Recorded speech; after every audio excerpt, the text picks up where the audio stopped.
it's great for the profile of our business. I mean, you know, and not only that, we're always looking for new and upcoming talent. You know, we've got a young kid called Chaz Mostert, who's he's our young star of the future we're grooming at the moment, and we're looking for the next Chaz Mostert.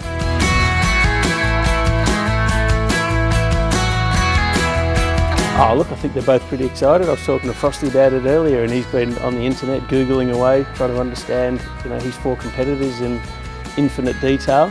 So look, they're both pretty excited about it. You know, all 4 of our drivers, when we're on track, you know, they're racing 27 other guys, but first and foremost, you've got to beat your teammate. So they'll be exactly the same in this. You know, Will won't want to be beaten by Frosty, or won't want any of his team to be beaten by Frosty's team. So they'll be working hard.